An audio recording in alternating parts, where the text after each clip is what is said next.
And then there was one. Over the course of 3 weeks, the Edmonton Eskimos went from 3 American running backs who started a game last year for them, down to 1 undisputed starter as training camp opened. CJ Gable no longer has the likes of John White or LaDarius Perkins nipping at his heels on the depth chart after the pair was released on the eve of training camp's first on-field session Sunday, following fellow former Eskimos running back Travon's release on May 1. Multiple factors went into it, Eskimos general manager Brock Sunderland said of the decision to release White, who had resigned a one-year contract in February after missing most of 2017 with a knee injury. "I'm not going to elaborate on them. The main one, according to a source, was that even though White showed up healthy after rehabbing his second season-ending injury in 3 years, he wasn't in what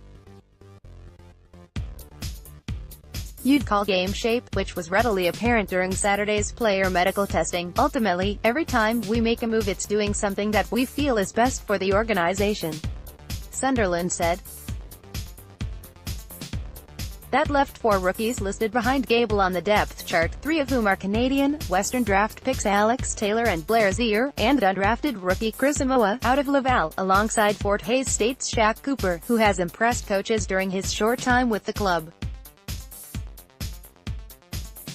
On Monday, the club signed another rookie American back in Jordan Robinson, a 5'11", 185-pound Sacramento State product. But not forgotten, Eskimos offices have been fielding calls over the offseason in the wake of getting rid of fan favorites LaDarius Bowman and Odell Willis. While he didn't offer anything in the way of numbers, Eskimos president and CEO Len Rhodes said there was definite reaction to the moves. "Sure, they're fan favorites," he said. "We love Odell Willis, we love LaDarius Bowman, and we with them well. Not do well in terms of when they're playing us or finishing ahead of us, but they're great people. Both names speak for themselves. LaDarius Bowman winning the Tom Pate Community Service Award is fantastic, and Odell Willis is just a charged-up energizer that you can't help but love. At the same time, football is a business and their time in green and gold hit the expiry date. We heard back for sure and we would expect that," Rhodes said.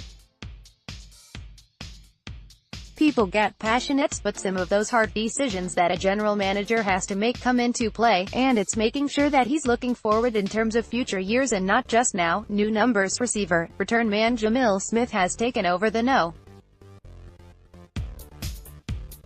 4 jersey LaDarius Bowman held since 2011. Newcomer defensive back Money Hunter, son of 5-time Major League Baseball All-Star Torrey Hunter, a 6'1" Arkansas State product, has inherited Odell Willis's No.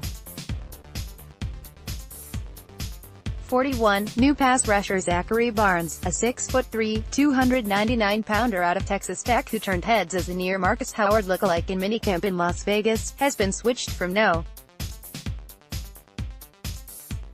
97 to the same number 91 that has been on none other than Howard's back for the past 7 years. Be our guest. There are some familiar faces guest coaching at Eskimos training camp this year. The 6-name list includes Tom Higgins, who was the Eskimos general manager from 1997 to 2004, while also head coaching the club from 2001 to 2004, as well as acting as assistant GM from 1994 to 96. Higgins was most recently head coach of the Montreal Alouettes in 2014-15 after spending the previous 6 years as the CFL's director of officiating. Higgins approached the Eskimos last year after Ed Hervé was fired and the club was looking for a new GM. Another familiar face around the Eskimos locker room belongs to Matthew Bertrand, who was originally drafted by the Montreal Alouettes but spent his entire 9-year CFL career as a fullback with the Eskimos, winning a Grey Cup in 2005. Since retiring in 2013, he's been assistant coaching with Laval University. Tom and Maddie, both of them were longtime Eskimos and contributed to this franchise in different ways, said Eskimos head coach Jason Muss. I was part of teams with them both on it and they're great people, so when they both contacted me and said they'd like to come aboard, I welcomed them with open arms. It's once an Eskimo, always an Eskimo. Other guest coaches include Gabe Cusino, Corey Goff, Ken Harper and Don Piquette. As seen on TV, THACFL preseason kicks off Sunday with the Eskimos taking on the visiting Saskatchewan Roughriders, 3 p.m. TSN 630. CHED is one of 4 preseason games scheduled to broadcast on TSN this year. The others are Montreal at Ottawa on May 31st, Toronto at Hamilton on June 1st, and Winnipeg at BC on June 8th. Email gmojang@postmedia.com and Twitter @jerrymojang.